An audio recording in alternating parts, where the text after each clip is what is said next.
두 번째 챕터, 프로젝트 계획 단계와 요구 분석이죠.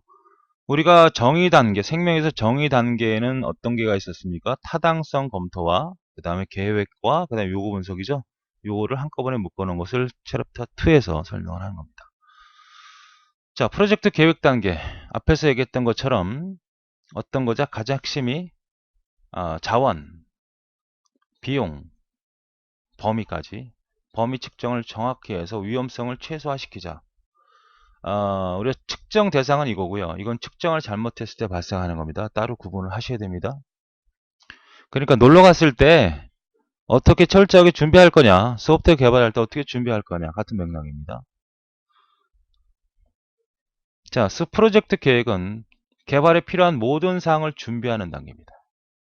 프로젝트 계획 단계 소프트웨어 개발을 성공적으로 완료하기 위해서는 간접 프로젝트 규모를 파악하고 이때에 따른 범위, 자원, 비용을 정확히 측정하여 일어날 수 있는 위험을 최소화시키는 것이 중요한 목적이다. 또한 프로젝트 계획은 변경이 불가피할 때가 있다. 이러한 변경에 의한 문제가 개발 과정에 큰 영향을 미치기 때문에 체계적인 관리가 필요하다. 핵심적인 사항은 바로 이거죠. 범위, 자원, 측정을 통해서 위험을 최소화시키자. 자, 그러면 규모 파악이 가장 첫 번째죠. 개발할 규모를 파악하는 겁니다. 가장 첫 번째 할 일입니다. 중요하죠. 그러니까 내가 놀러 간다고 했을 경우에 동네 뒷돈산에 놀러 갈 거냐, 아니면 해외 여행을 갈 거냐, 아니면 제주도를 놀러 갈 거냐, 이것이 규모죠. 기간을 추정하고 노력을 추정하고 얼만큼 필요로 하는 일이냐, 인원을 추정하는 것이 바로 규모 파악에 있고요. 계획의 목표는 어떤 겁니까? 바로 이거죠. 금방 얘기했던 것처럼 범위, 자원, 비용을 추정하여 위험성을 최소화시켜야 된다. 범위, 몇 명이 투입되고 얼마나 개발할 것이냐, 며칠 동안, 어떠한 자원들이 필요로 하느냐, 비용은 얼마 들겠느냐. 자, 이 비용 문제는 우리가 프로젝트 계획 단계에서 마무리 지어야 됩니다. 비용을 측정해야 되지 않습니까? 소프트웨어를 개발할 때 이 비용이 얼마냐를 판단하는 거는 가장 정확한 거는 프로그램을 다 완성했을 때 가장 정확하겠죠. 여행을 갈 때 갔다 와야만 정확히 얼마 쓰는지 정확해지잖아요. 그런데 놀러 갈 때 그냥 아무나 가져와 그럴 수는 없잖아요. 얼마를 가져가서 실제로 써야 되는지를 미리 준비해야지. 갔다 온 다음에 무슨 경비 측정을 해. 그죠? 얼마씩 가져가자. 이렇게 측정하는 것은 어느 단계에서 준비 단계에서 해야 된다. 프로젝트 관계 내에서 해야 된다는 거죠. 자원의 일정한 최적의 방법을 찾고 노력하는 것이고 소프트웨어 품질을 향상시키고 모든 자원을 다 준비해야 되는 것이 프로젝트의 목표다. 특징은 정의 단계, 시작 단계죠. 우리가 정의 단계가 있었어요. 개발 단계가 있었고 그 다음에 유지 보수 단계가 있어요. 여기는 정의 단계에서는 타당성, 그 다음 프로젝트, 그 다음에 요구 분석, 그 다음 개발에는 설계, 구현, 검사, 유지 보수 있잖아요. 이 타당성이 생략이 된 거니까 실질적인 시작은 바로 프로젝트 계획 단계에서 하는 거죠. 개발 비용을 추정해야 되는 것이죠. 이 단계 내에서 해야 된다는 거예요. 유지 보수 단계에서 하는 게 아니라 개발 비용은 어디서? 프로젝트 계획 내에서. 유지 보수는 모두 개발에 측정해야 된다. 유지 보수 비용. 물론 또 이것도 프로젝트 계획 단계에서 하는 것이 원칙이지만 어쨌든 원칙적으로 보면 개발이 많이 끝나야 측정이 되는 것이 좋긴 하죠. 계획 단계에서 프로젝트 관리자 임무는 매우 중요하죠. 어쨌든 요 두 가지 반드시 기억을 해 두시기 바랍니다.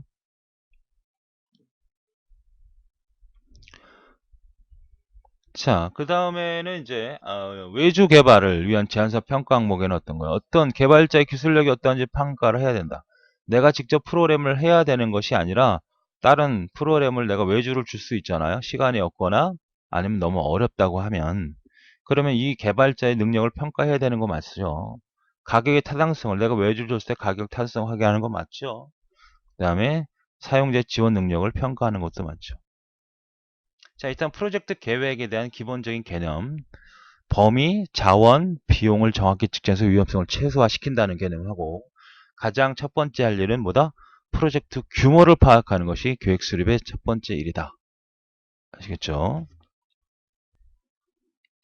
프로젝트 계획의 범위는 대체 그럼 뭐냐? 범위, 영역이란 말도 쓰고 레인지, 스코프라는 말도 씁니다. 소프트웨어 처리 기능 어느 정도 제한을 해야 되는 거냐. 어느 정도냐, 성능은. 한계는 어느 정도냐. 제한 조건은 뭐냐. 시간은 어떻게 되느냐. 처리용. 이런 것들을 따지는 겁니다. 자, 정리한 거를 세부적으로 보죠. 자, 일단은 시험 문제에서는 요거를 구분하는 문제예요. 측정 대상, 주요 요소가 아닌 건 뭐냐 이렇게 물어보면 찾을 수 있어요. 그 중에 가장 잘 나오는 게 위험입니다. 이거는 측정을 잘못했을 때, 범위 결정을 잘못했을 때 발생하는 것이지 측정 대상이 되지 않는다는 거예요. 자, 처리 기능. 내가 소프트웨어를 준비 개발하는데 어떤 회사에서 요구하는 것이 입출력 기능, 인터페이스, 어떻게 접근하고 통신 기능, 데이터베이스 기능이 있는지. 그죠? 이런 기능들이 어떤 기능들이 필요로 하는지를 알아내야지. 그 기능들을 알아내야 이 기능을 할 수 있는지 없는지 파악도 될 것이고, 이 기능에 대해서 어느 정도 어떤 것들에 대한 성능, 어떤 것들에 어떤 그 자원이 필요한지 알거든요. 데이터베이스가 필요한 프로그램이 있을 수 있고요. 없을 수도 있잖아요. 데이터베이스가 필요 없다면 DBMS라고 하는 뭐 오라클이나 MySQL 이런 것들을 구입할 필요가 없잖아요. 성능, 처리 시간, 처리 용량, 신뢰도. 처리 시간, 처리 용량. 처리 시간은 내가 말해서 회사에서 개발했던 회사 프린터를 출력하자마자 한 100페이지를 1초 안에 찍어주세요. 이게 못하거든요. 그죠? 한계를 잡고. 용량도 마찬가지고. 인터넷 홈페이지를 만들었는데 동시에 가입자 수가 뭐 500명이면 적당한데 이걸 뭐 5만 명이 접속할 수 있도록 해줘. 못하거든요. 우리 회사는 안 돼. 이런 범위가 정해져야 한다는 거죠. 그렇죠. 만약 여행을 갈 때 차 하나 가져갈 건데 차 하나밖에 없는데 10명이 가자. 뭐 안 되잖아 이런 거. 그죠? 돈 한 10만 원 가지고 외국 여행 가자. 안 되잖아요. 그런 것들을 잡는 것이 성능. 제약 조건, 메모리 제한, 기능에 이런 기능들의 제한. 몇 명의 사용자 수를 100명, 1000명 할 거냐? 이런 제한들을 파악해야 된다. 개발 조직 측정을 해야 되겠고, 팀. 선임 기술진, 하급 기술진. 선임 기술진이라는 것은 가장 중요하게 다루는 전체적인 어떤 프로그램을 파악할 수 있는 요구 분석가. 가장 핵심적인 기술이죠. 하급 기술진, 코딩, 프로그램 코딩만 하는 사람, 설계 증거 코딩만 하는 사람, 건물을 지을 때 설계하는 사람이 있겠죠. 건물을 지을 때 직접 일을 하는 사람이 있겠죠. 지시한 대로. 거기에 또 모두 있을 수 있어요. 노가다도 있잖아요. 그런 사람들이 다 하급 기술진이라고 할 수 있는 거예요. 일정 계약, 개발 기간의 한계, 소프트웨어 사용 시기 이런 것들을 다 측정한다. 이해하시죠? 그러니까 우리가 어떤 범위라고 하는 것은 소프트웨어를 개발할 때 어디에 여행을 갈 때 한계점을 두는 겁니다. 가서 우리가 여행을 가서 한 10만 원 가지고 미국도 갈 수 없을 뿐더러 미국에 가서 간다고 치더라도 좀 더 들어서 거기서 뭐 이거 하고 저거 하고 뭐 카지노 하고 무슨 라스베가스 가고 이 못하잖아. 이런 것들은 다 한계를 둬야 된다는 거예요. 이런 기준이 정해지지 않으면 실패할 위험이 많다는 거예요. 그래서 이런 범위 결정하는 거. 그러니까 이 항목과 이 하나하나가 다 나올 수 있다는 얘기예요. 나오면 바로 위험성이 특히 제일 나오는데 얘는 아니다 이거죠. 이런 부분을 평가하는 것이다. 이게 범위 결정, 측정 대상이 되는 것들을 구분하자. 자원 측정입니다. 여행을 갈 때 뭘 가져갈 거냐, 프로그램 개발할 때 뭘 필요로 하느냐 이런 얘기죠. 자원의 하드웨어, 소프트웨어, 인적 자원이 존재한다는 거죠. 개발 시에 필요한 컴퓨터나 기타 장비들을 프로그램들을 미리 확보해요. 개발된 소프트웨어 규모나 특성에 따라 역할을 결정해야 한다. 이러한 소프트웨어 공학에는 이런 하드웨어와 인적 자원을 무시할 수 없는 매우 중요한 거다.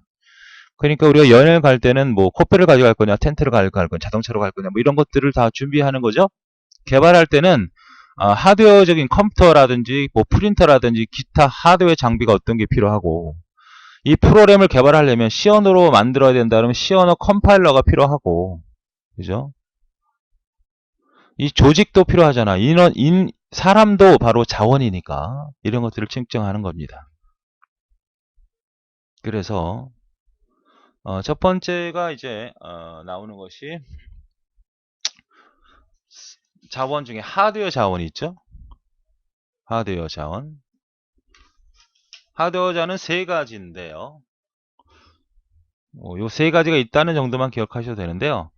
개발 시스템이라는 거는 내가 여기 개발자야. 나야. 여기는 개발을 요구한 회사예요. 그럼 내가 이 프로그램을 개발할 때 쓰는 컴퓨터를 준비해야 되잖아요. 이 요구한 사람이 굉장히 그 성능이 필요로 하는 거라면 그 컴퓨터를 준비해야 된단 말이야. 그죠? 프로그램이 개발할 때 쓰는 컴퓨터를 개발 시스템. 프로그램이 개발이 되면 그 회사에 가서 설치해서 운영이 될 개발자 회사에 존재하는 컴퓨터를 뭐라고? 목표 시스템. 개발할 땐 필요하지만 개발 회사에다가 목표 시스템 필요 없는 것을 개발 지원 시스템 이렇게 얘기할 수 있죠. 예를 들어서 내가 개발을 하는 과정에서 이 회사에서 초기 화면에 회사의 어떤 로고, 회사 건물을 처음에 초기 화면에 띄우게 해달래요. 뭐가 필요합니까? 카메라가 필요하겠죠. 디지털 카메라. 뭐 스마트폰도 좋고. 그러면 카메라 갖고 찍어야지. 그럼 카메라는 어떤 거야? 바로 개발을 지원한 시스템입니다. 아시겠습니까?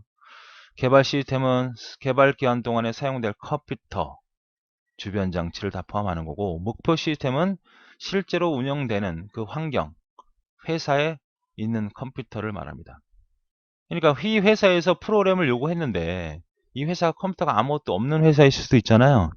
그러면 어떤 형태의 컴퓨터가 필요합니다도 준비시키는 것도 바로 하워드웨어 자원을 측정하는 것입니다. 이해되시죠? 자, 그 다음에는 바로 소프트웨어 자원입니다. 소프트웨어를 만드는데 무슨 소프트웨어 자원이 필요하겠느냐? 프로그램 언어가 필요하잖아요. 내가 C 언어로 작성을 해야 된다? 아니면 비주얼 베이직으로 작성해야 된다? 아니면 자바로 작성해야 된다? 그러면 이거에 대한 프로그램을 개발할 수 있는 이런 언어, 컴파일러가 필요하다는 거예요. 링커, 로더, 편집기, 워드 프로세스도 필요하겠죠? 이런 것들 우리가 코드 중심 도구라고 하죠. 이런 것 중에 어떤 걸 선택할 건지를 결정해야지. 컴퓨터만 있다고 해서 우리가 프로그램 개발하는 게 아니죠. 그 프로그램 개발할 수 있는 툴이 필요하다는 거야. 툴. 그걸 어떻게 선택할 건지도 결정해야 된다는 거예요. 자, 요게 중요합니다. 케이스. 컴퓨터 애드 소프트웨어 엔지니어링이죠. 소프트웨어를 개발할 때 지원하는 컴퓨터를 말하는 거예요. 그래서 얘는 크게 자동화 도구와 방법론을 합쳐서 우리는 케이스라고 그래요. 여러분이 그 엑셀 아시잖아요. 엑셀은 뭐 엑셀이라는 게 있어요. 그죠? 뭐 대부분 다 아실 거예요. 엑셀. 우리 회사에서 월급 계산을 하고 싶어요. 그럼 엑셀을 쓰잖아요. 이건 월급 계산을 하기 위한 월급 계산을 하기 위한 자동화 도구입니다. 그렇죠? 엑셀이라는 거는 프로그램을 개발하고 싶어요. 어떤 회사 업무 프로그램을 개발하고 싶은데 이 프로그램을 개발할 때 지원해주는 프로그램이 또 있다는 거예요. 아시겠습니까? 프로그램을 개발하는 거. 예를 들어서 계획서가 있다 이거예요. 계획서를 만들고 싶은데 이 계획서를 만들어 줄 수 있는 프로그램이 존재한다는 겁니다. 아시겠어요? 이거를 우리는 자동화 도구라고 해요. 아시겠죠? 요거 분석서가 너무 어려워. 요거 분석서를 개발해주는 프로그램이 또 존재한다는 거죠. 자, 소프트웨어를 개발하는 시점에서 요거 분석, 설계, 뭐 개발, 유지보수 1위까지 소프트웨어를 생명주기 전반을 지원해주는 프로그램이란 말이야. 자동화 도구 혹은 방법론. 프로그램도 있을 수 있지만 수동적인 도구, 즉 방법론, 노하우도 있다는 얘기입니다. 그걸 다 통틀어서 뭐라 그래? 케이스라고 하는 거예요. 케이스는 소프트웨어를 효율적으로 정확하고 신속하게 개발할 수 있다. 예를 들어서 가장 복잡할 수 있는 요구 분석 굉장히 어렵거든요. 이거를 지원해주는 PSL, PSA라고 하는 프로그램이 있어요. 월급을 계산할 때 엑셀에 쓰듯이 이 요구 분석이 어렵기 때문에 이걸 해줄 수 있는 프로그램이 존재한다는 겁니다. 그죠? 또한 차후에 소프트웨어를 수정하거나 유지보수할 때 아주 정확하고 수정해주기도 한다. 하지만 케이스 가격이 너무 비싸겠죠. 분석가의 지원이 필요하겠죠. 무슨 얘기냐? 자, 이 얘기부터 해보죠. 내가 소설가예요. 나는 펜으로 소설을 썼단 말이지. 한 1000페이지가 돼요. 원고가. 근데 그 주인공 이름이 소똥이야. 얘를 갖다가 갑돌이로 받고 싶어. 그러면 펜으로 가서 다 일일이 고쳐야 되잖아요. 그럼 소설가 자동화 도구를 쓰는 건 뭐죠? 워드 프로세스죠. 워드 프로세스 원고를 쓰면 그 기능에서 찾아서 바꾸기라는 기능이 있잖아요. 그러니까 아주 정확하게 싹 바꿔줄 거 아닙니까? 시간도 빨리 걸리고. 그렇죠? 그런 것처럼 내가 요구 분석서를 만드는 프로그램이라고 하면 이거 요구 분석서를 펜으로 만들 수도 있고 프로그램으로 할 수 있는데 당연히 프로그램을 해주는 것이 정확하고 좋겠죠. 그런데 이제 이 가격이 얼마나 비싸요. 워드에서 소설과 몽골을 쓰는 것보다 워드 프로세스 쓰는 게 컴퓨터도 사야 되고 비쌀 거 아니야. 그죠? 이 케이스입니다. 그래서 케이스를 분류해보면 세 가지가 존재합니다. 상위 케이스, 하위 통합 케이스. 나오는 문제예요. 자, 생명주기 전반부를 다 지원해 주는 겁니다. 그러니까 요구 분석과 설계를 지원해 줘요. 우리가 요구 분석, 설계, 그 다음에 구현, 검사. 이 요구 분석과 설계가 가장 어려운 일이거든요. 그래서 이거를 상위 레벨에 이걸 지원해 주는 프로그램을 뭐라 그래요? 프로그램을 바로 상위 케이스, 방법론을 혹은 구현과 검사는 코딩하는 거는 어려운 게 아니에요. 검사도 어렵지 않습니다. 그래서 하위 레벨이라 그래요. 그래서 하위 케이스라고 합니다. 그 다음에 이 전발을 다 처음부터 끝까지 쫙 지원해 주는 거 이걸 통합 케이스라 그래요. 아시겠습니까? 이 프로모드 같은 경우나 뭐 탁스 같은 경우는 어떤 경우냐면 우리가 컴퓨터 프로그램 하나 보면 메뉴가 있어요. 여기에 요구 분석, 설계, 계획도 있어요. 이거는 계획, 요구 분석, 설계, 구현. 그럼 메뉴 누르면 쭉쭉쭉 부 메뉴가 뜨고 코딩을 할 때 이거 C 언더로 할래, 자바로 할래, 뭐 비주얼 베이직으로 할래. 그 선택할 수 있게끔 되어 있어요. 이러니까 전체적으로 다 지원해주는 그런 토탈 케이스를 우리는 통합 케이스라고 얘기합니다. 요구 분석 설계 지원하는 거고요. 하위 케이스는 검사 구현을 지원하는 거고요. 그 다음에 통합 케이스는 모든 생명주기를 다 지원합니다. 아시겠습니까? 모든 생명주기를 다 지원한다. 여기로 내려와야 됩니다. 이게 잘못된 거예요.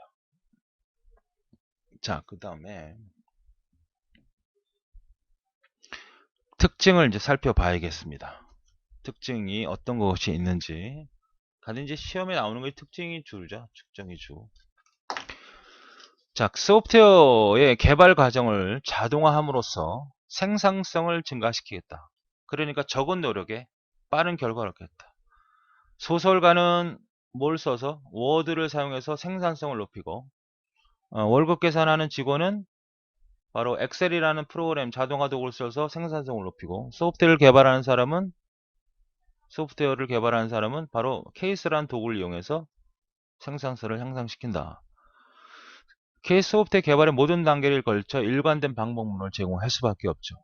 프로그램이니까 표준화가 지향이 되고 자동화 이점을 얻을 수 있다. 가격은 비싸지만 소프트웨어 개발 시 비용이 감소된다. 좀 애매한 얘기일 수 있지만 보통 그 케이스라는 프로그램은 몇 억도 아니고 몇십억입니다. 그 자체의 가격은 굉장히 비싸지만 이걸 도입하는 이유가 있죠. 그만큼 어떻게 된다? 적은 노력으로 생산성 있는 제품을 만들어낼 수 있기 때문에 이 가격을 고려하지 않았을 때는 굉장히 개발 비용이 저렴될 수 있다. 그죠? 아니 월급 계산할 때 사람을 6사람 둬서 월급 계산하느니 아주 정확하고 엑셀 쓰는 게 낫잖아. 엑셀 가격이 비싸더라고. 컴퓨터 사야 되고 그렇다면. 그러니까 이 프로그램을 개발하려면 사람을 10사람을 써서 프로그램을 짜고 그 프로그램 개발하면서도 한 1년 동안 개발할 것을 이 케이스를 쓰게 되면 그냥 뭐 투닥투닥 했더니 나왔어. 한 몇 달 안에. 그러면 이게 낫잖아. 그죠? 이런 얘기입니다. 수정이 용이하다, 정확하다. 앞에 말씀했듯이 소설가가 개똥이를 갑돌이로 바꿀 때 굉장히 신속하고 월급 계산할 때도 틀린 부분 합계단 거 다 정산할 수 있는 거죠.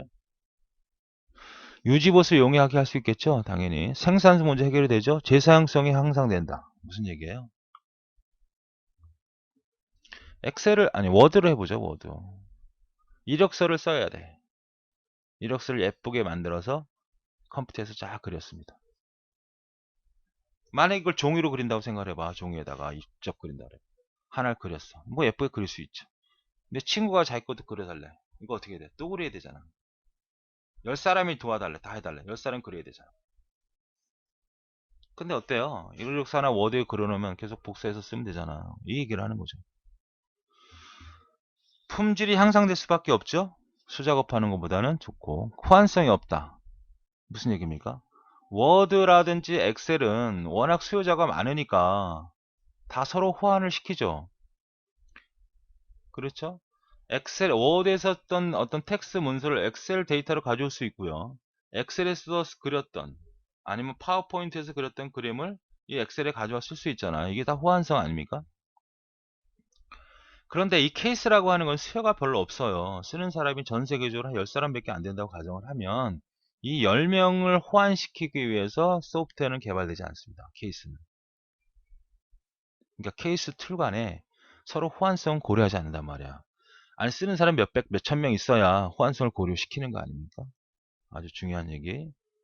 재사용성 향상시켜주는 거고요. 왜? 케이스 툴로 만들어 쓴 거는 이건 언제든지 만들어진 걸 또 써먹을 수 있게끔 프로그램을 제공하잖아요. 워드에서 어떤 그림을 하나 그렸어. 다시 쓸 수 있잖아. 엑셀에서 어떤 계산 능력에 대한 효과적인 어떤 화면 시트를 만들었어. 재사용할 수 있잖아요. 모든 단계를 연결시키고 자동화시켜주고, 그러나 분석과의 지원이 절대적으로 필요하다. 엑셀을 가지고 월급 계산을 하면 이 엑셀이 알아서 해줍니까? 엑셀을 쓸 줄 알아야 되지. 엑셀에 명령을 줄 줄 알아야 되잖아요. 함수들을 쓸 줄 알아야 되지. 워드를 입력하면 자기가 알아서 개똥이든 소똥이든 바꿔줍니까? 아니죠. 명령을 쓸 줄 알아야죠. 그런 것들을 얘기하는 겁니다. 특징을 잘 기억하세요. 특히 어떤 특징이냐? 요거 호환성이 없다는 부분, 생산성 증가한다는 부분, 속도, 수정 이런 것들이죠. 재사용성 향상, 그죠? 비용 절감, 자, 이런 형태의 특징들을 잘 이해하시면 되겠습니다. 그 다음에 케이스에 대한 정보 저장소라는 거죠. 케이스라고 하는 거는 실제로 가장 중요한 돈이 되는 거가 바로 데이터베이스죠. 데이터베이스입니다.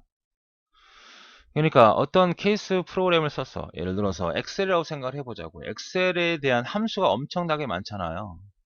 그죠? 거기에는 실제로 이 함수가 데이터베이스로 지원을 해주는 거 아닙니까?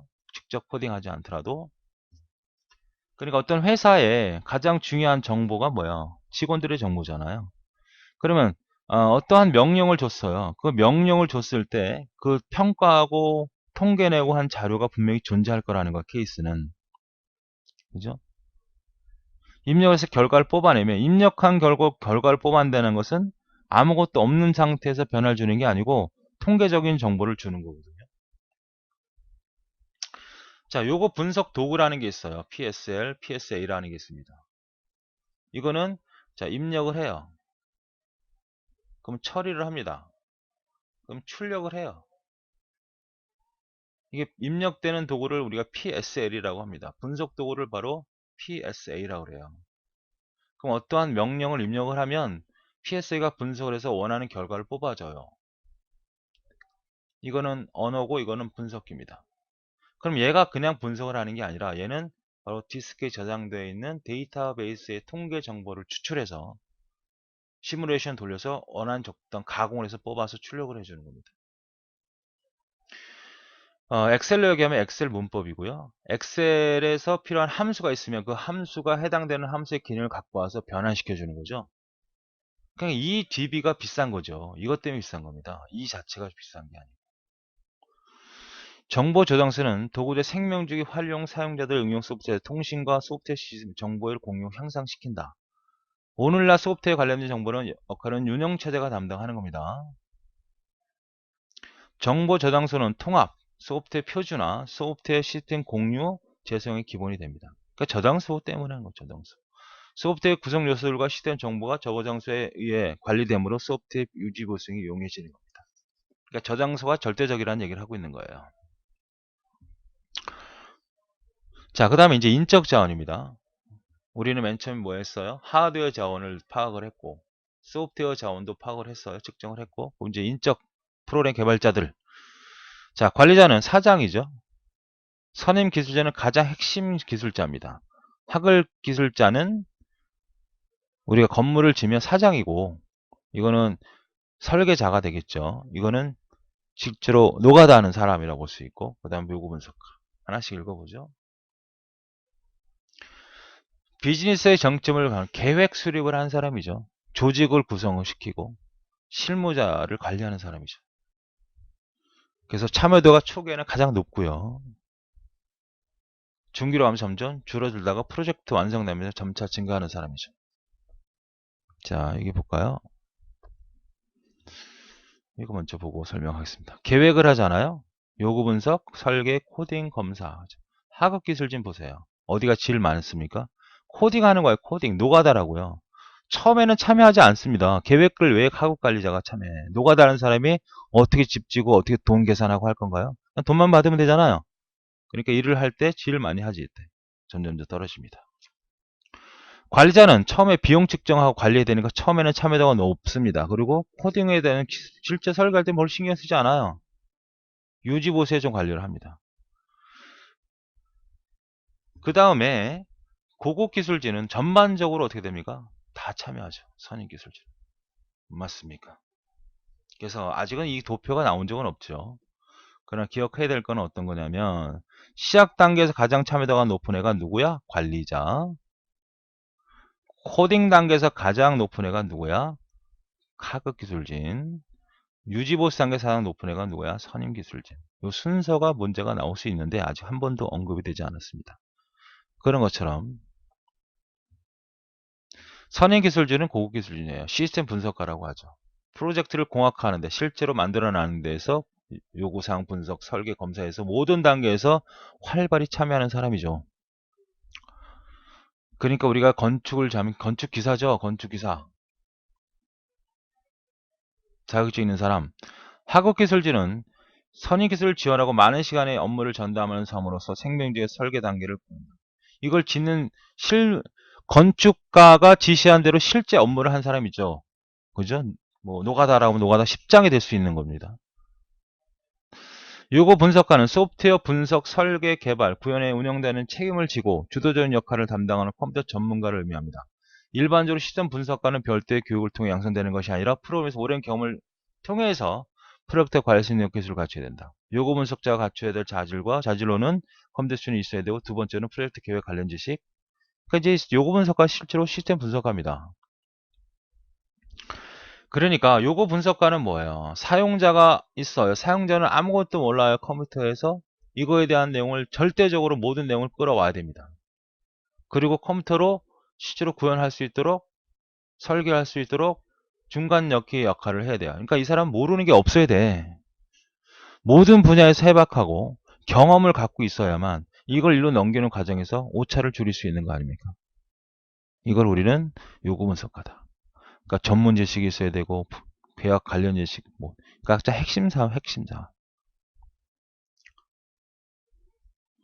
자, 그러면 참여도는 아까 얘기했던 대로 시작 단계에서는 관리자가 가장 높고 설계 단계, 점수 주세요. 하급 기술은 코딩 단계에서 가장 높다라고 할 수 있다는 얘기죠.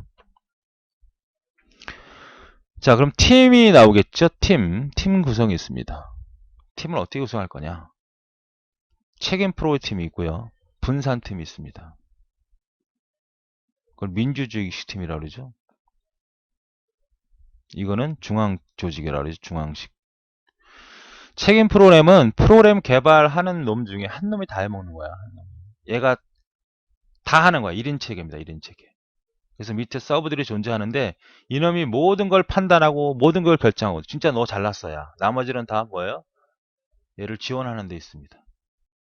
아시겠죠? 그러니까 규모가 큰 데는 못해요. 그러니까 독재 체제라는 거 독재 체제. 모든 개발이 자원대 지원을 받는 형태로 요구 분석, 설계, 기술적 판단, 배분을 모두 담당한다. 보조는 자문을 하는 거죠. 자문. 책임 프로그래머가 감독화해서 담당을 하죠. 그러니까 보조 프로그래머가 결정을 한다, 판단한다는 얘기하면 다 틀려. 프로그래머는 지금 원시 코드 작성하는 일이고요. 사서는 뭐다? 프로그램 만들어질 때 문서가 발생이 되면 이거 갖다 놔, 가져와, 이런 거 문서를 관리하는 사람이 프로그램 사서입니다. 그러니까 이 책임 프로그램, 칩 프로그램에서 모든 게 다 결정이 되는 것이다. 근데 뭐 프로그래머나 보조 프로그램이 책임 프로그램 할 수 있는 일을 한다 그러면 틀린 얘기가 나와요.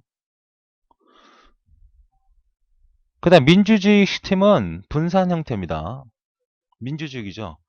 하나가 아니라 넌 입력 담당해, 넌 출력 담당해, 너는 데이터베이스 기능 담당해, 통신 기능 담당해, 넌 그래픽 담당해, 너는 뭐 여러 가지 담당 분야를 줘요.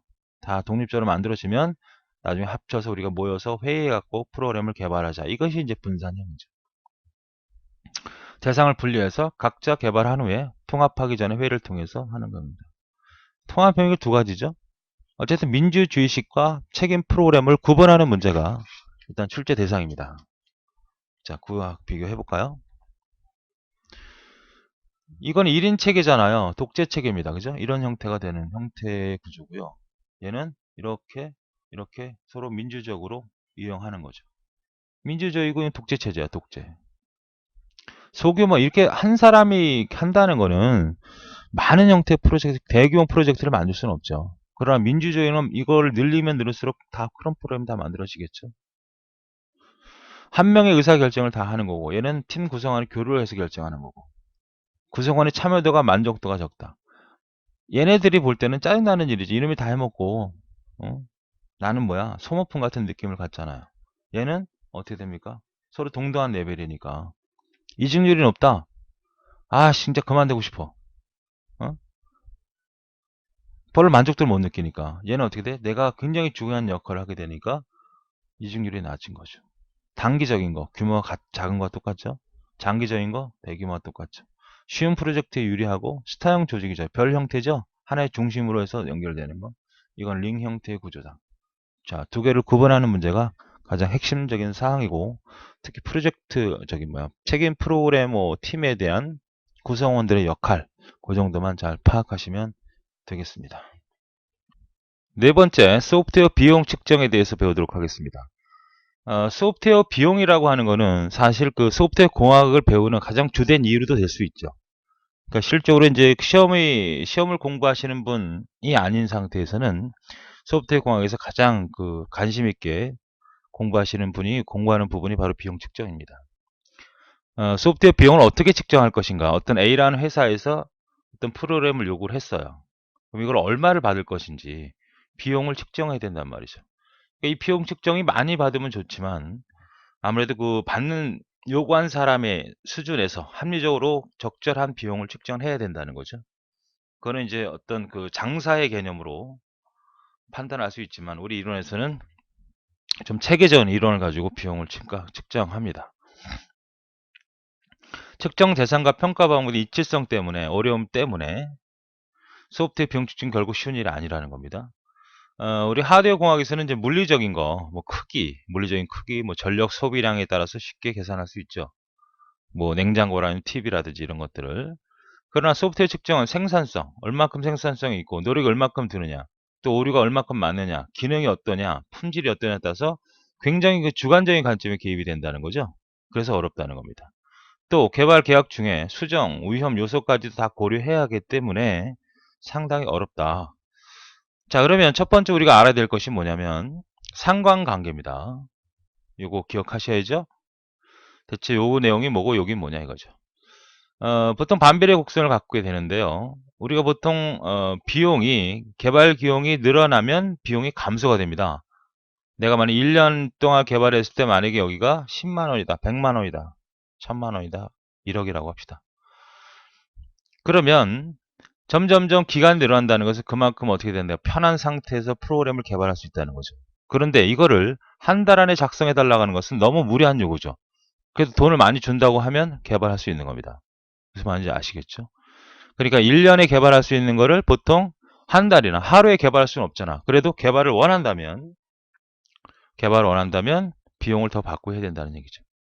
그래서 그래프가 그려지고 여기 어떤 내용이 써야 되는지 판단할 수 있는 문제를 파악하셔야 됩니다. 비용 측정 일거래 100만 원이라고 하자. 10개월 동안 개발해야 된다면 1000만 원 측정돼야 할 것이다. 하지만 10개월의 완성 소프트웨어를 1개월에 완성해야 된다면 그 비용은 1000만 원보다 높게 측정이 돼야 할 거란 얘기죠. 그러니까 여기가 만약에 10개월이다 말이야. 10개월에 개발이 돼야 되는데 이거를 10개월 개발하는 게 1000만 원이다. 그러면 1개월에 개발할 땐 더 많이 든다. 이런 뜻이 되는 것이죠. 그래서 우리의 비용 측정을 하는 그러한 네 가지 원칙을 먼저 살펴보겠습니다. 네 가지 원칙이 아닌 거 이렇게 출제가 될 수 있죠. 소프트웨어 비용 측정을 최대한 지연시킨다는 얘기예요. 그러니까 우리의 비용 측정은 최대한 지연시킨다고 해서 프로그램이 다 완성될 때까지 지연시킨다가 아닙니다. 프로젝트 계획 단계 내에서 최대한 지연시켜야 되죠. 우리가 여행을 간다고 합시다. 여행을 갑니다. 그럼 여행을 갔을 때 내가 만약에 어디 뭐 하와이를 놀러 간다. 하와이를 놀러 간다. 그러면 계획을 하는 거 아닙니까? 돈 많은 사람이야 뭐 돈을 뭐 있는 대로 가져가면 되겠지만 돈이 없다. 그러면 철저하게 계획을 잡아서 가야 되잖아요. 그러면 어 100만 원, 뭐 1000만 원 가져간다고 했을 때 이거는 너무 막연한 거죠. 그래서 뭐 예를 들어서 교통비라든지 식비라든지 이런 것들을 다 꼼꼼히 계산한 다음에 다 계획이 끝날 때쯤 최종적으로 얼마를 가져갈 건지를 결정하는 것이 좋다는 얘기죠. 그러니까 준비 단계에서 프로젝트 계획 단계에서 최대한 지연시키라는 겁니다.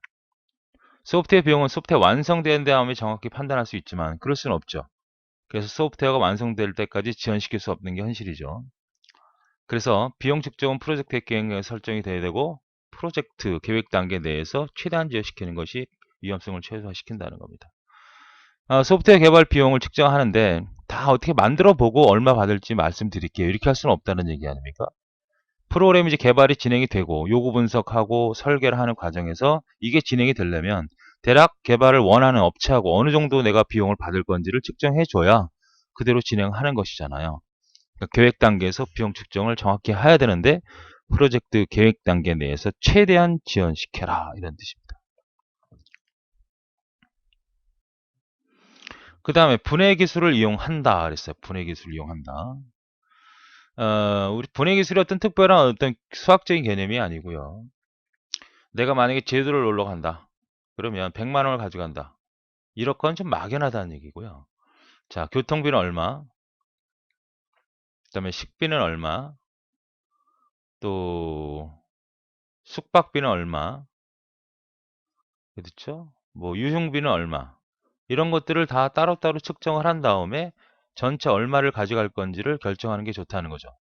소프트웨어 개발을 할 때 입력 기능이라는 거 어느 정도, 뭐 출력 기능이라는 거 어느 정도, 데이터베이스가 필요하면 데이터베이스 기능 어느 정도, 이런 것들을 따로 분해해 가지고 측정하는 것이 실패 위험이 적다는 거예요. 비용을 단계별 능력별로 구분하지 않고 측정하게 된다면 프로젝트 일부의 중요 기능이나 기술에 대한 노력이 무시될 수 있다는 거예요. 그래서 프로젝트를 단계별, 인월별로 분해해서 측정한다면 이걸 종합하여 측정하는 것이 좋다. 그러니까 전체로 얼마를 가져가자. 100만 원 가져가서 100만 원에서 교통비 따로, 식비 따로, 숙박비 이렇게 분해할 것이 아니라 각각을 측정을 해서 세부적으로 가능한 많이. 교통비도 어떻게 될까요? 교통비도 뭐 비행기를 타고 간다면 비행기, 거기서 뭐 택시 탄다면 택시, 비행기, 교통이라고 하면 뭐 버스 타는 비용, 뭐 택시 타는 비용 이런 것들을 세부적으로 측정하면 좀 더 정확한 비용이 측정이 되겠죠? 그렇게 해달라는 얘기입니다. 그 다음에 실험적 비용으로 비용 측정 모델을 이용한다 이거야. 내가 만약에 유럽에 배낭여행을 가고 싶어요.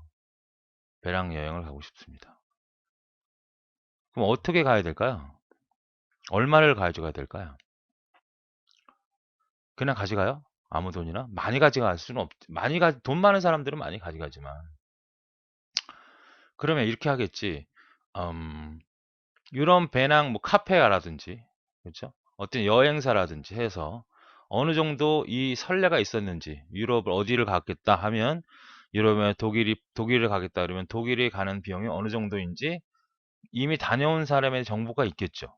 여행사도 있겠죠. 그걸 참조하자는 얘기입니다. 어떤 A라는 소프트웨어 만들어야 돼. 비용 측정을 해야 됩니다. 그럼 이거는 우리 회사 자체에서도 갖고 있는 리스트가 있겠죠. 이미 개발된 게. 개발되어서 비용을 받은 그러한 소프트웨어가 존재하겠죠. 아니면 B라는 회사에서 의뢰를 해가지고 이런 유사한, 내가 지금 개발하려는 거는 유사한 형태의 항목을 찾아서 그걸로 측정하는 것이 좀 더 실패 위험이 적다 이런 뜻입니다. 소프트웨어 비용 측정 극히 주관적일 수밖에 없죠. 장사니까 주관적인 측정되었던 과거의 프로젝트를 모아놓자 이거죠.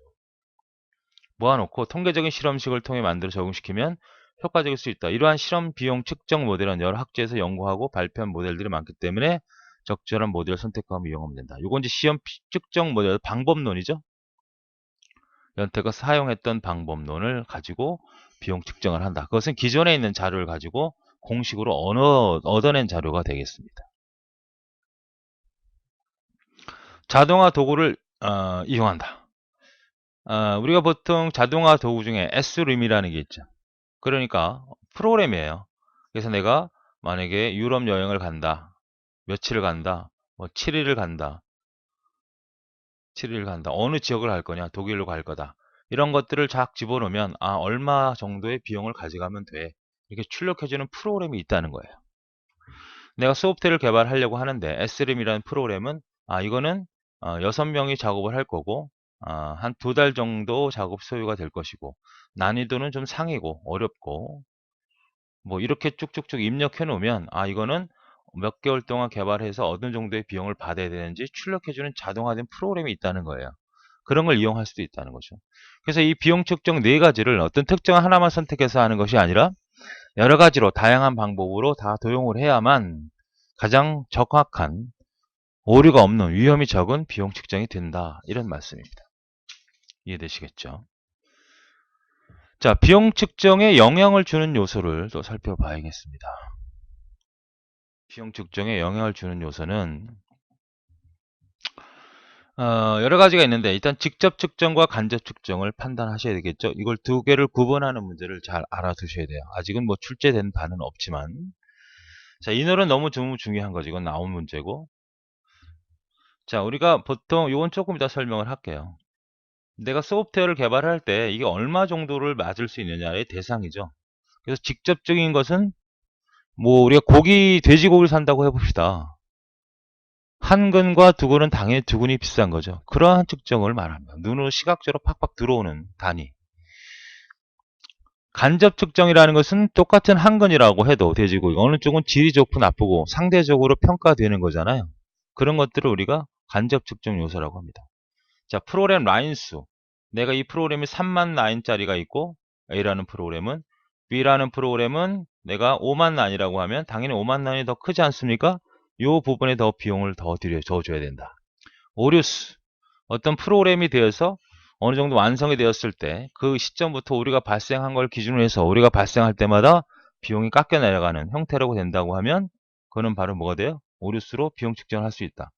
몇 명이 투입되느냐, 5명이 투입될 거냐, 8명이 투입될 거냐에 따라서 8명이 더 많이 늘어나겠죠. 이렇게 그 비용을 측정할 수 있는 요소가 존재한다는 겁니다. 처리 속도라든지 문서 수. 이 소프트웨어를 개발하려면 관련된 문서들이 만들어지겠죠. 문서가 하나당 뭐 10만 원으로 측정을 하면 문서가 뭐 500장이 만들어졌다. 그러면 곱하기 해서 전체 비용을 측정할 수 있다는 얘기죠. 생산성, 품질 이런 것들은 다 서로 비교되는 대상이 있어야 한다는 겁니다. 기능 점수, 문서화 비율, 뭐 효율성, 신뢰성, 유지 보수성 등을 판단해서 간접 측정 요소를 삼죠. 그래서 2가지를 구분하는 문제 중요하니까 알아두시고 그 중에 이제 인월이라고 하는 부분이 뭔지 조금 이따 나오니까 그때 판단해 보도록 하죠. 그 다음에 우리가 프로그램 소프트웨어 비용 측정이 되는 생산성이라고 하는 부분이 나오죠. 생산성은 생산에서 좋다 나쁘다 판단할 수 있죠. 개발 과정의 효율성을 의미합니다. 효율성이 높다는 것은 적은 노력을 가지고 많은 결과를 얻을 수 있다는 거예요. 우리가 컴퓨터를 사용하고 워드 프로세스를 사용하고 엑셀을 사용하는 것은 바로 효율성을 증대화시키기 위해서 하는 거죠. 소설가가 워드를 쓰는 이유, 급여 계산하는 사람이 엑셀을 쓰는 이유는 적은 노력에도 큰 효과를 볼 수 있기 때문이죠. 이런 소프트웨어를 생산성으로 봤을 때는 과연 어떤 것들이 있느냐? 바로 프로그램의 능력입니다. 프로그래머 능력이 있다는 것은 한 달 안에 개발할 수 있는 걸 어떤 사람은 일주일 안에 개발할 수 있는 거 아닙니까? 굉장한 생산성이죠. 조직 간의 상호작용입니다. 상호작용이라는 것은 조직 간에 여러 사람, 팀이 한 사람이 개발하는 게 아니라 만약 10사람이 개발한다면 10명이 개발하는 과정에서 팀 흐름, 조직, 팀 워크가 좋다면 우리가 짧은 시간에 소프트웨어를 개발할 수 있죠.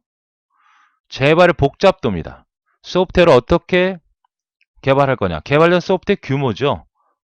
시스템 프로그램 복잡도가 매우 큽니다. 운영체제라든 이러한 프로그램들은 빠른 시간에 많은 시간이 필요한 프로그램이라고 할 수 있죠. 많은 시간이. 그래서 이처럼 복잡도가 큰 소프트웨어는 개발 노력, 유지 보수 노력 측정에 직접적인 영향을 주기 때문에 그 생산성에 영향을 준다는 얘기죠. 그 다음 기술 수준입니다. 개발된 소프트웨어는 재사용성이 주된 내용이라는 거죠. 재사용성이라는 것은 이미 개발된 소프트웨어 중에서 아주 중요한 부품이 있겠죠. 모듈이라고 합니다. 나중에 배우겠네요. 이 모듈을 뽑아서 다시 쓸 수 있다면 굉장히 생산성이 좋은 거죠. 이미 만들어진 소프트웨어여서 이걸 다른 소프트웨어를 개발할 때 하나의 부품으로 다시 이식시킬 수 있다면 생산성이 좋은 거 아닙니까? 관리기술, 그 다음에 요구되는 신뢰도 쭉 읽어보시면 바로 생산성에 직접적으로 영향을 주는 요소들이 뭐냐, 이걸 구분하실 수 있어야 되고, 설명이 나오면 올바른 설명이 아닌 것을 찾아라, 이런 문제가 등장이 됩니다. 자, 그 다음에 인월 너무너무 중요하지요. 인월이라는 건 뭐냐면 노력이란 말도 되고요, 월당 인원수를 의미하죠. 그래서 man month 혹은 person month 이렇게 얘기하죠. 만약에 24 인월이다 이렇게 얘기하면 두 가지로 판단하는 겁니다. 한 사람이 몇 개월 동안, 24개월 동안 소프트웨어를 개발할 수 있는 규모를 말하는 거예요. 혹은 24사람이 한 달 동안에, 같은 말이죠. 개월이란 한 달 동안에 개발할 수 있는 양을 우리가 24 인월이라고 해요. 그럼 24 인월인데 만약에 6명이 투입됐다. 그럼 몇 개월에 완성이 되는 겁니까? 4개월에 완성이 되는 거죠. 곱해서 이거 아닙니까? 이미 프로젝트 한 사람 기준으로 몇 개월 동안 개발할 수 있는 양을 측정하는 요소로 1개월 동안 개발할 수 있는 양을 측정하기도 한다. 예를 들어서 노력이 24 설명했던 내용이죠. 자, 그래서 24 인월에다가 내가 얼마를 받아야 되겠다. 우리 사람이, 만약 우리 한 사람의 기본 급여가 뭐 250만 원이다 혹은 200만 원이다 그러면 단위 비용이라고 하죠. 이 월급을 24 인월에다 곱하면 된다는 거야. 다시 말하면 야, 이 소프트웨어는 40개월이 40PM이에요. 우리 회사 월급이 한 사람 소프트웨어 개발 지원 200만 원이야. 그러면 곱하기 40 곱하기 200만 원 하는 거예요. 그러면서 비용이 나오는 거라는 얘기지. 이것이 뭐가 될 수 있고 월급이 될 수 있고 아니면 회사에다 규정을 정해준 단위 비용이 될 수 있는 겁니다. 그래서 비용을 측정하는 거예요. 그리고 야, 이걸 투입 인원을 몇 명을 줄 거냐? 8명이 투입이 되면 아, 이거는 5개월 정도에 완성이 될 수 있겠구나. 이런 단위로 쓰는 것이 바로 이날이다. 자, 그러면 비용 측정을 구하는 공식이 있겠죠? 예, 공식을 한번 살펴보겠습니다. 자, 생산성이 나옵니다. 생산성 구하는 공식 출제됐고요. 그 다음에 비용 측정 나왔고 투입, 요건 세 개의 공식은 반드시 아셔야 돼요. KLOC라고 하는 건 뭐냐면 LOC는 라인 오브 코드예요. 프로그램을 작성하면 라인 수가 나오겠죠? 그죠? 이 라인 수를 우리는 라인 오브 코드라고 그래요. 이 라인 수에 대한 비용 갖고 측정할 수 있는 거죠. 만약에 한 라인당 만약 5만 원이다 그러면 라인 수가 만약에 3만 라인이다 그러면 5만 원에다가 곱하기 3만 라인 하면 비용이 나오잖아요. 그렇게 계산하는 이 KLOC, K는 1000단위예요. 1000. 그러니까 붙여도 되고 안 붙여도 됩니다. 그거는 출제자에 따라서 명확하게 계산할 수 있도록 문제를 주니까, 어쨌든 라인 수를 뭘로 나누라? 인원수로 나누면 생산성이 나온다. 혹은 오류 수를 KLOC로 나누면 품질이 나온다. 또 KLOC를 문서 페이지 수, 문서화 비율도 있죠. 내가 이 소프트웨어를 개발하는데 이 문서 하나당 작성 비용이, 이것이 만들어질 때 10만 원이다. 내 문서가 500장이 나왔다. 그러면 문서 곱하기 얼마 측정될 수 있는 거거든요. 이 문서화 비율은 바로 KLOC를 나눠주면 문서화 비율이라 그래요. 그러니까 요건 빼더라도 요거하고 요거는 정확히 하셔야죠. 인월이 나오면 단위 비용을 곱해라. 월급. 그다음 인월이 나오면 투입이 나오면 개발계획이 나오겠죠. 자, 인월이 24 인월이에요. 투입인원이 6명입니다. 나누면 얼마가 나와요? 4가 돼요. 4가 그러니까 개발기간이 4죠. 자, 그래서 이미 프로젝트 소프트웨어 측정은 특별한 기준이 있는 것이 아니라 이미 개발된 유사 프로젝트를 참조하여, 우리가 아까 소프트웨어 개발 비용, 소프트웨어 비용하는 측정 4가지 원칙이 있었죠. 그때 실험적 모델을 이용하자 이렇게 얘기했던 거 아닙니까? 그 다음에 나오는 내용이 바로 그 내용이에요. 자, 우리 회사에 있을 수도 있고요. 아니면 내가 의뢰할 수도 있고요. 이 두 개뿐만 아니라 엄청나게 많은 자료를 통계적 공식으로도 만들 수 있는 겁니다. 이건 뒤에서 배워요. 방법론에서. 그러면 내가 프로젝트 1은 24 인월이에요. 그 비용은 이만큼 들었습니다. 라인 수는 이 정도예요. K가 붙었으니까 12,500 라인이겠죠. 이 소프트웨어를 개발할 때 문서가 499페이지가 들었습니다. 오류수가 소프트웨어가 만들어진 이후에 20개나 발생이 됐어요. 투입 인원이 3명입니다. 그럼 이 소프트웨어는 몇 개월에 개발이 된 거예요? 여기 6, 3을 나누니까 8, 8개월에 완성이 된 거란 말이지. 인원이 44입니다. 이렇게 돼요. 조리수가 이렇게 됐습니다. 6이에요. 44를 얼마? 6으로 나누면 6, 6, 6, 6, 2, 3, 6, 6, 7이 42? 6, 7이 40. 7점 얼마 개월이 나오겠죠. 자, 그러니까 내가 만약에 이 노력 가지고 우리 회사의 기본 월급이 만약에 300만 원이다. 그러면 곱하면 되는 거예요. 여기도 곱하기 300만 원 하면 되는 거예요. 그래서 나온 측정이겠지만 아무래도 주관적인 요소가 개입되니까 어느 정도 계산이 되어지겠죠. 단위 비용을 계산하려면 이걸 갖고 이걸 나누면 되는 거예요. 월급이 얼마쯤 이걸 찾으려고 하면 KLOC 마찬가지죠. 라인당 얼마 비용이 책정된 것이냐 이걸 가지고 나누면 된단 말이죠. 자, 문서 페이지가 499페이지다. 한 문서당 몇 페이지? 역시 뭘로 나누면 1680으로 나누면 한 라인당 얼마씩 받은 줄 알겠죠. 오류수, 소프트웨어 개발된 이후에 20개 오류가 났다는 건 하나의 오류당 얼마씩 깎겠다. 이런 측정. 이런 형태를 가지고 우리는 뭘 계산하는 겁니까? 비용 측정을 계산하고 생산성을 계산하는 거예요. 그렇다면 책에 있는 대로 첫 번째 생각을 해보자고요. 24인월이라고 하는 것이 한 사람에서 24일 소요된다는 것은 24일 한겨울에 개발한 양을 말하는 거죠. 원시 코드 라인스 K는 킬로임으로 12,500라인이라는 얘기죠. TVN의 3명 24인임으로 8개월 동안 완성됐다. 설명했던 거고. 그래서 생산성을 두 번째 거로 계산해보면 이렇게 되는 거죠. KLOC는 얼마? 37.5. 노력은 4. 그래서 뭐야? 생산성이 나온 겁니다. 오류수는 오류수가 22개에다가 30.5라고 하는 이 KOC를 나누면 이게 오류 품질이 나오는 거죠. 문서와 페이지 수는 문서와 페이지 수를 30.5로 나누면 문서와 비용. 단위 비용이 1,200만 원, 120만 원이었다. 우리 회사의 단위 비용이나 월급이 120만 원이면 논놀이 얼마에 44 했으니까 곱하기 120만 원을 해주면 바로 금액이 계산되어진다. 이런 얘기가 되겠죠. 그래서 생산성 계산하는 비용, 단위 비용 계산하는 거, 그죠? 개발 기간 계산하는 거 이런 거 8개월. 24일에서 3 나누면 되는 거. 이런 것들을 정확히 판단해 주시면 돼요. 자, 그래서 비용이라고 하는 부분은 우리가 최대한 프로젝트 계획 단계에서 늦춰야 되고, 그렇죠? 그리고 가끔씩 가급적이면 한꺼번에 뭉텅거리로 계산하는 게 아니라 놀러 갔을 때 뭐 숙박비, 뭐 교통비 나누듯이 프로그램의 기능별로 나눠서 측정하는 것이 좋고, 지금처럼 이미 나와 있는 거를 가지고 내 소프트웨어는 프로젝트 1과 유사하더라. 이 1과 해당되는 내용을 이걸로 기준으로 삼아서 측정할 수 있다면 굉장히 좋은 거 아닙니까? 또한 이러한 두 개 자료가 아니라 이것이 뭐 20개, 20만 개, 뭐 200만 개 자료가 있다면 이걸 통계적 공식을 만들어서 우리가 원하는 식으로 만들 수도 있다. 이런 얘기가 되는 것입니다. 아시겠죠? 네, 방법론입니다. 비용 측정하는 방법론. 아까 우리가 그 프로젝트 1과 2를 가지고 어느 정도 이미 개발된 자료들이 있겠죠? 그런 걸 갖다가 통계적으로 공식을 내서 만드는 것도 있고 여러 가지 다양한 방법이 있습니다. 자, 하향식과 상향식이 있는데 구분을 먼저 하셔야 되겠습니다. 하향식이라는 거는 만약에 우리 여행을 갈 때 100만 원이야 100만 원 가져가자. 거기 안에서 뭐 숙박비도 해결을 하고 뭐 교통비도 해결을 하고 식재도 해결을 하자. 이런 개념이 바로 하향식의 개념이고요. 숙박비 얼마, 교통비 얼마, 그 다음 식대 얼마 계산해서 이걸 합해서 전체 비용을 측정하자가 바로 상향식입니다. 그래서 이걸 상향식이라고 하는 거고 이걸 하향식이라고 하는 거예요. 전문가 측정은 내가 소프트웨어 비용을 개발한 소프트웨어를 얼마를 받아야 될지 모르겠어요. 그래서 전문가한테 의뢰를 합니다. 이거 얼마 받으면 좋아? 그럼 전문가 대답해 주는 거예요. 아주 신속하고 빠를 수 있죠. 그런데 문제는 뭐예요? 이 전문가의 편견이 문제가 있을 수 있죠. 이 편견.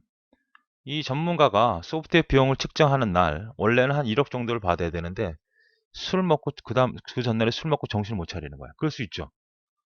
그런데 한 3천만 원 받는다고 측정을 해버리면 그게 맞는다 해보면 나는 엄청나게 큰 타격이 있겠죠. 이게 전문가 측정이고 델파이식은 이런 전문가 측정의 단점이 존재하겠죠. 지금처럼 이런 편견상의 문제가 있다 이런 말입니다. 그래서 어떻게 해주냐면 중재자를 둬요. 이것을 중재자 측정이라고도 하죠. 중재자. 그러니까 전문가를 A 전문가, B 전문가, C 전문가 세 사람을 놔둬요. 그리고 중재자가 여기 앉아서 우리가 비용을 측정하고자 하는 소프트웨어를 설명을 합니다. 쭉. 뭐 프리젠트로 빔으로 싸가지고 설명해 주겠죠. 그러고 와서 쪽지를 줘요. 얼마를 받으면 좋겠니? 익명으로 쓰라 그래요. 그럼 얘는 한 1억, 얘는 5천만 원, 얘는 10억 이렇게 불렀다고 합시다. 얘는 5천이야. 이건 억이고. 그러면 걷어. 그리고 얘기해 줍니다. 1억짜리 하나 나왔고요. 5천짜리 하나 나왔고요. 10억짜리 하나 나왔어 그러면 누가 쓴 건지는 서로 몰라. 그러면 느낌이 이상하죠 얘는. 5천. 야 내가 너무 적게 불렀나? 얘가 너무 많이 불렀나? 이런 생각을 할 거 아닙니까? 그럼 다시 또 쪽지를 줘요. 그러면 얘는 좀 내려가겠고 얘는 좀 올라가겠고 얘도 좀 알아서 올라가고 내려가겠죠. 그래서 계속 주고받고 많이 하면 그 금액의 평균치가 얻어지겠죠. 이걸 가지고 비용을 측정하는 것이 바로 델파이식이다. 맞습니까? 그다음 원시 코드 라인수는 바로 라인수 가지고 측정하는 거야. 라인수. 자, 이제 하나씩 보도록 하죠. 단계별 수학적 산정 기법. 이것이 이제 기존에 있는 자료를 통계적으로 만든 그런 공식이죠. 우리 A라는 회사에 프로젝트 개발된 게 무진장 많아. 이것이 집합이 되면 데이터가 되니까 이 데이터를 가지고 추정적인 통계 공식을 만들어내는 겁니다. 자, 보시죠. 그럼 하나하나 봅시다. 자, 하향식 뭐예요? 소프트웨어 비용을 전체로 측정해서 세부적으로 나눠서 사용할 수 있도록 하는 그런 거가 이제 하향식. 상향식은 각각의 단위 기능물을 따로따로 측정을 해서 전체 하나의 큰 총 비용을 계산하는 방법. 구분하시고요. 그 종류가 첫 번째 전문가 측정이죠. 한 사람에 의해서 개발되는 겁니다. 그래서 굉장히 신속하고 편리한 장점은 있지만 개인적이기 때문에 한 사람에 의해서 평가되기 때문에 주관적인 편견이나 비용 측정을 잘못하는 그런 문제점이 있다. 전문가 측정입니다. 하향식이고요. 델파이 측정은 금방 얘기한 것처럼 한두 사람의 주관적인 편견이 있다는 생각을 해서 많은 전문가의 의견을 종합해 측정한다는 거죠. 앞에서 얘기했처럼 전문가를 여러 사람 두고 설명을 해주고 중재자가 얼마 받으면 돼. 쪽지로 써서 보내줘. 그럼 받아서 또 계속 이 짓을 하게 되면 어느 정도 평균성을 얻게 되는 그러한 방법. 조종자 측정 혹은 코디네이터 측정이라고도 한다. 델파이 측정. 자, 원시 코드 라인수입니다. 원시 코드 라인수는 어떤 의미냐면 A 기능, B 기능 이렇게 나누죠. 자, 우리 하향식이죠. 얘는 상향식이죠. 상향식. 소프트웨어가 이렇게 있으면 소프트웨어 기능을 여러 기능으로 나눕니다. 이게 얼마? 이거 입력 기능, 이걸 A 기능이라고 하자고. 이걸 B 기능, 이걸 C 기능, D 기능 이렇게 나눌 수 있잖아요. A 기능 입력 기능이고 B는 출력 기능이고 C는 화면 디자인, D는 데이터베이스, E는 뭐 통신 이런 형태로 프로그램을 기능을 나눌 거 아닙니까? 그래서 이것이 대략 어느 정도 라인이 들겠니? 이걸 예측을 하는 겁니다. 측정이라는 건 예측을 해서 측정을 하는 거죠. 그래서 A라는 기능이 낙관치는 좋은 거고 비관치는 나쁜 거예요. 그죠? 기대치는 평균치입니다. 낙관치는 1000라인이면 돼. 아니 2000라인 작성을 해야 돼. 평균 내니까 1500이죠. 자, 지금은 뭐 3개라고 생각할 수 있지만 이렇게 얘기할 수도 있습니다. 10명을 프로그램을 개발해 본 사람은 알아요. 10명을 불러 이 사람한테. 그래서 이 A라는 입력 기능이 있다면 어느 정도 라인의 코딩이 가능할 것 같아? 이렇게 물어보겠죠. 그러면 1000라인이면 돼. 어떤 사람은 2000라인 정도 될 거야. 뭐 120, 1200라인도 있고 뭐 1500라인도 있을 거 아니야. 그렇죠? 이런 라인이 10명이 나오면 이거를 다 해서 가장 작은 수치가 나오는 게 낙관치고 가장 큰 수치가 나오는 것이 2000이라면 이건 비관치예요. 그래서 10명의 총 합을 우리는 기대치라고 할 수 있는 거예요. 자, 또 다른 예로 한번 들어볼게요. 자, 여러분이 라면을 끓여봤죠, 라면. 친구가 10명이 놀러 왔어요. 배고파 죽겠대요. 라면을 끓여달래요. 그럼 몇 개를 끓일 것인지 고민을 해보자.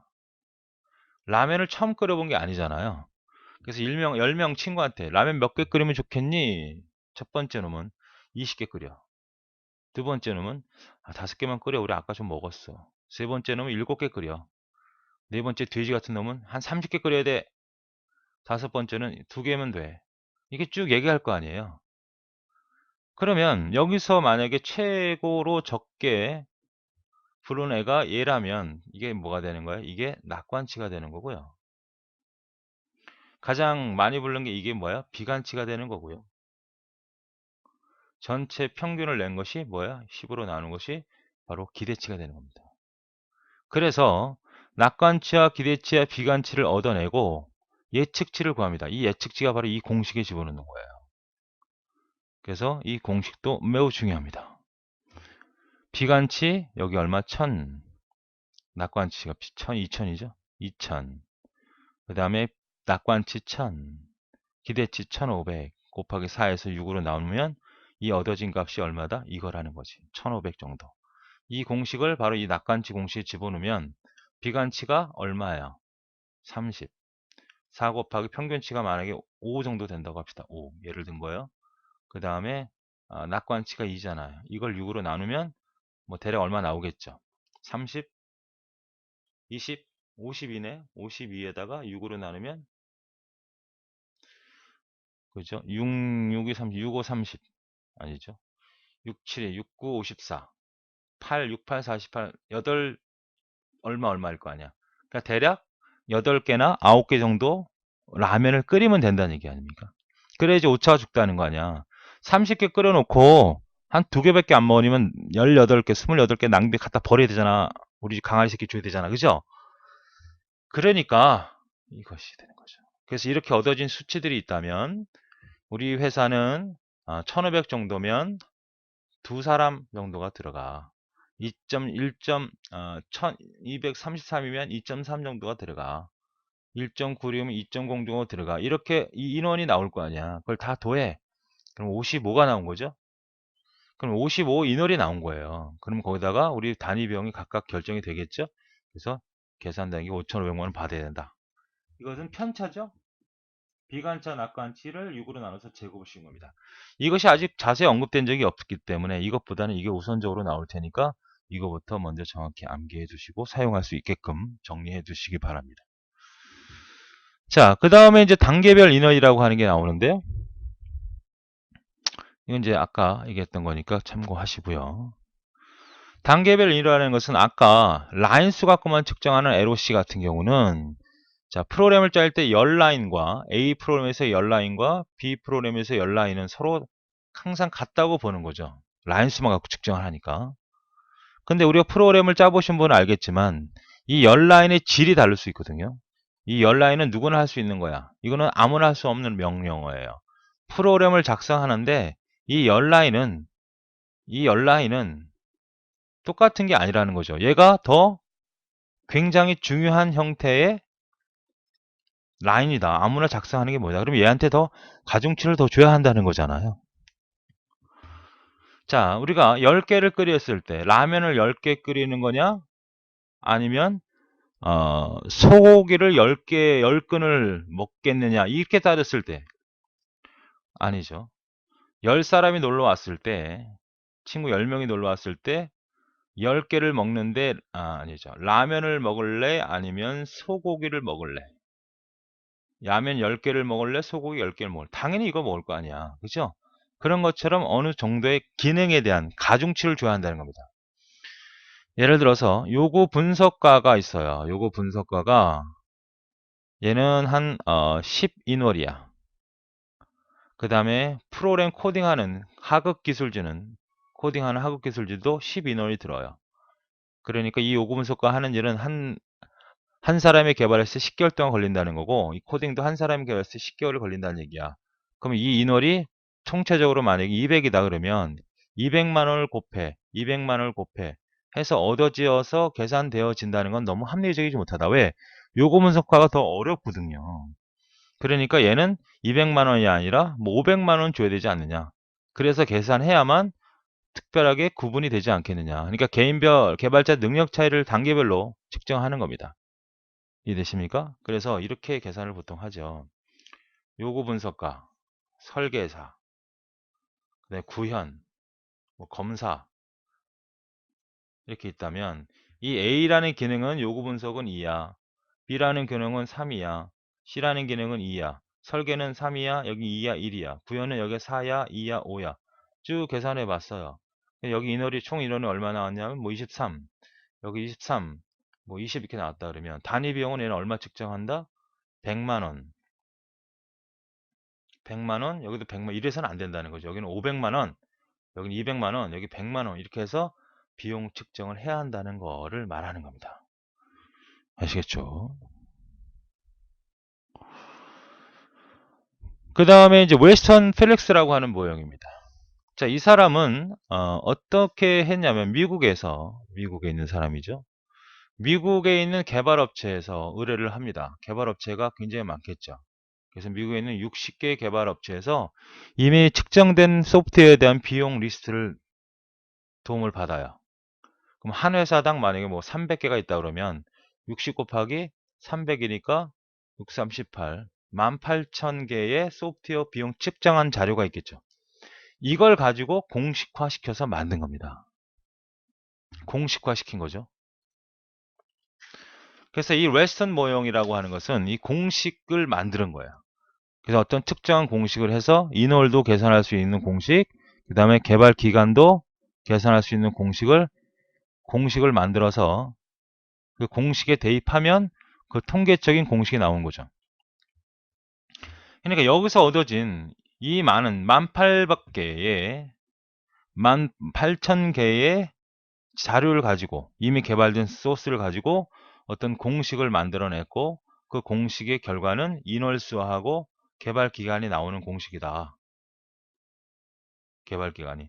그럼 공식의 기본 자료를 데이터를 집어넣으면 인원이 나오고 결과가 나오겠죠. 그럼 어떤 수치가 나왔다. 84가 나왔다.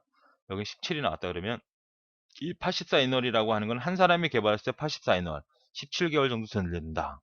이 자료는 바로 뭐야? 18,000개의 자료에서 평균적으로 나오는 수치라는 거죠. 그래서 60개 개발업체에서 다양한 구매 프로젝트의 비용 측정을 자료를 모아 통계적으로 분석한 공식으로 개발 비용을 측정하는 방법이다. 인원수를 계산하는데 KDSI를 사용하며 코코모 비용 산정 후의 모체다 이거죠. 이제 앞으로 우리가 배울 코코모 너무너무 중요한 공식입니다. 이론이고. 그러면 여기서 KDSI는 뭐냐? 실제 수행되는 명령은 아니라 그래요. 천 단위입니다. 그러니까 DSI죠. 우리가 프로그램을 작성을 하면 이게 전체 라인 수를 딱 따져보면 50 라인이야. 근데 여기에는 뭐가 들어갈 수 있냐면 공백 라인도 들어갈 수 있고 주석도 들어갈 수 있고 라이브러리도 들어갈 수 있거든요. 라이브러리. 여러분이 그 하나의 워드 문서를 작성한다고 했을 때 경우에 따라서는 공백도 집어넣잖아. 보기 좋게 하려고. 그죠? 한 칸 또 2개 정도 띄고 막 그러지 않습니까? 이게 LOC예요. 여기서 실제로 명령어는 아니잖아, 이 공백이. 그러니까 실제 수행되는 명령어만 따지는 거라고요. 그래서 이 LOC에서 뭘 뺀다고? 공백 제외시키고 주석 제외시키고 주석은 뭐죠?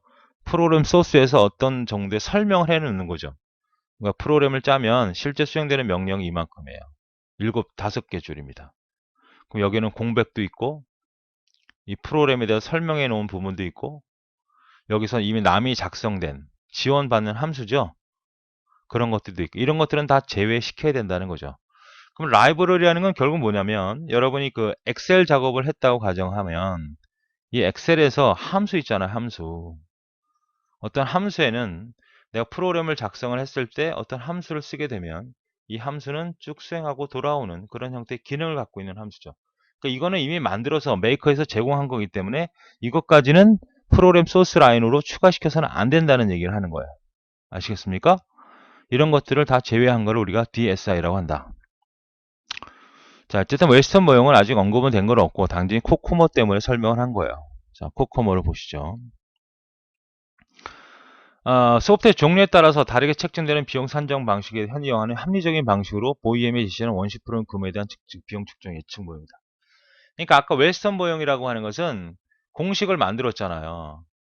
거기서 나온 것이 인월하고 그 다음에 개발 기간이 나오거든요. 이 개발 기간은 어떠한 수치, 똑같은 프로그램의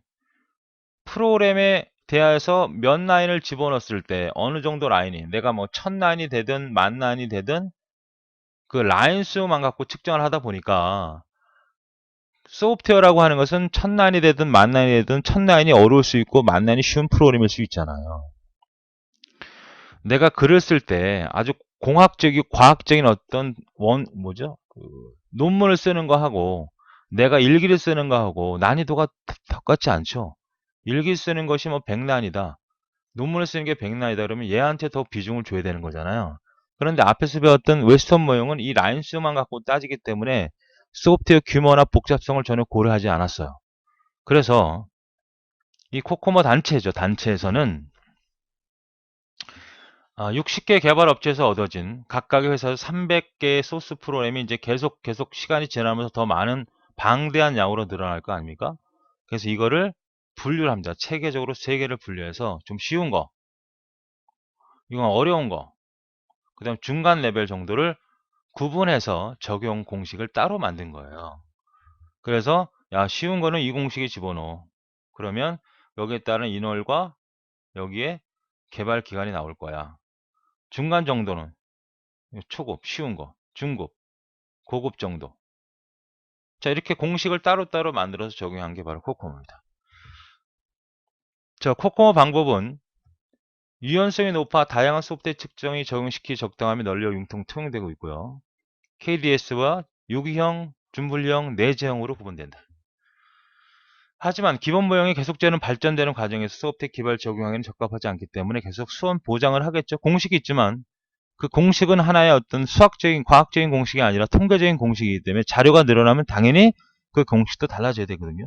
그래서 처음에 만든 게 기본 코코모, 중간, 그 다음에 디테일하게 모델이 구분되어 있다.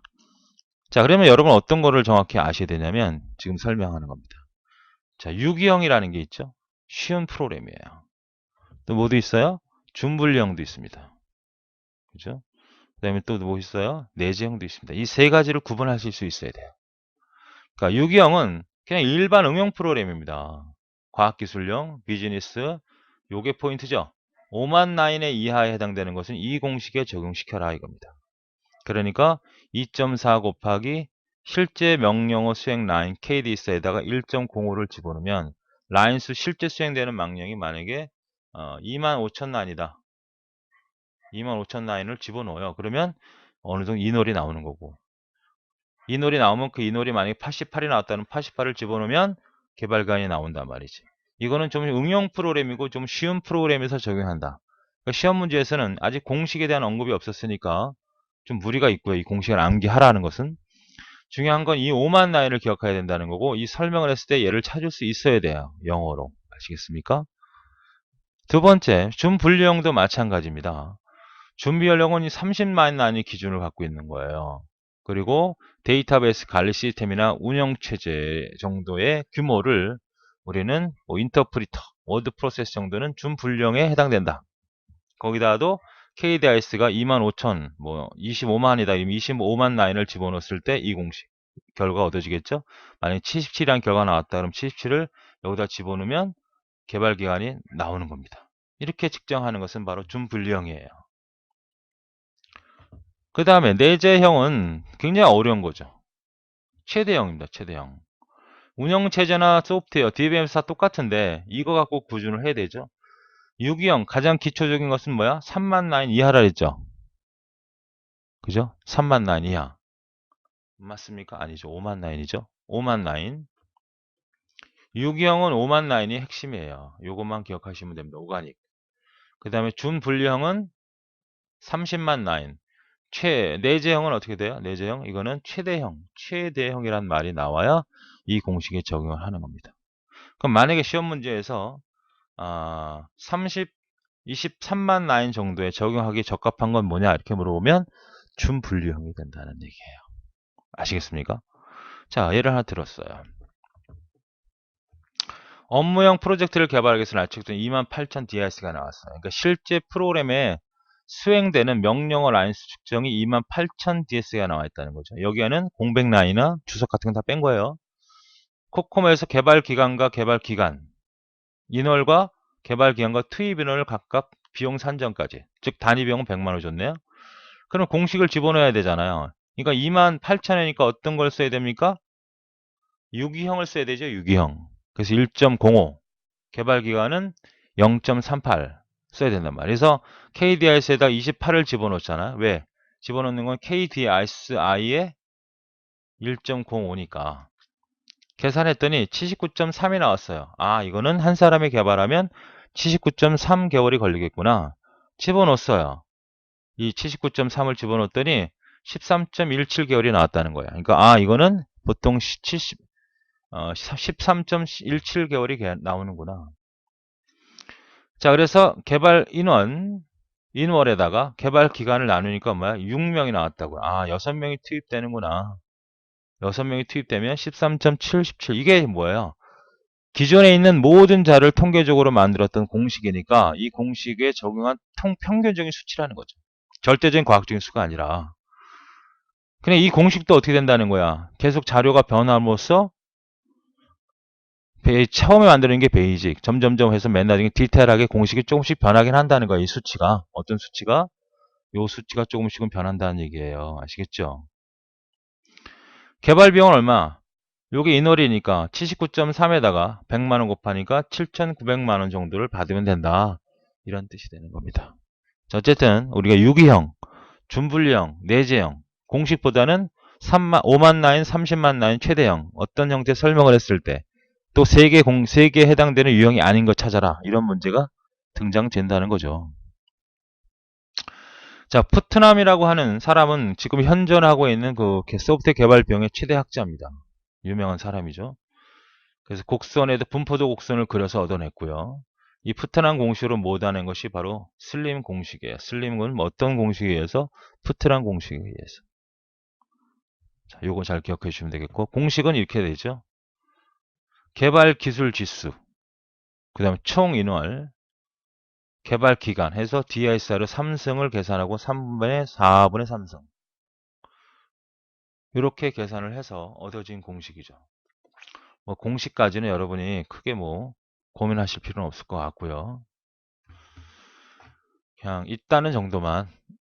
뭐 아직 공식이 나오려면 코코모 공식이 먼저 나와야 되는데 아직 출제자가 보니까 코코모 공식도 낼 의지가 없으니까 푸트남 공식도 역시 나오기엔 좀 어렵다. 푸트남은 그냥 S림에 적용을 했다. 이렇게 보시면 되겠고요. 그 다음에 알브레츠라고 하는 모형이 나오죠. 이거는 프로젝트를 기능별로 분할합니다. 그래서 A 기능, B 기능, C 기능, D 기능 해서 물어봐요. 점수를 주죠. A 기능은 몇 점? 뭐 3점. B 기능은 4점. C 기능 1점. 그러니까 우리 회사에는 점수가 쫙 있는 거예요. 1번부터 1점부터 10점까지. 10점이 가장 높은 비용이라고 보자고요. 점수를 부여하는 거죠. 1점짜리, 2점짜리, 3점짜리에서 각각의 가중치도 줄 수 있고 1점 그 다음에 비용도 단위 비용도 줄 수 있고 그래서 이 합을 가지고 계산하는 비용을 측정하는 그런 방법입니다. 단순 복잡한 정도에 따라 가중치를 부여하고 이런 점수를 부여한다는 거죠. 이 가중치 점수를 다 더해서 영향들을 평가하는 겁니다. 그래서 1대1에 이미 책정된 실질 기능 점수에 따른 비용을 검사하여 최종 비용을 산출하는 그러한 형태다. 공식으로 보면 총 기능 점수 0.65, 0.1, 총 영향, 얼만큼 영향을 주느냐에 따라서 총 기능 점수가 나온다. 그러니까 알브레츠 모양과 푸트남이라고 하는 것은 비용 측정의 하나고 푸트남은 바로 S림에 영향을 준 절대적인 이론이라고 생각하시면 되겠고 나머지 알브레츠 이런 것들은 그 비용 측정의 하나의 방법론이다. 기능 점수를 가지고 하는 방법이다. 이렇게 기억하시면 되겠고 초점은 여러분이 코코모 공식에 맞춰 주셔야 됩니다.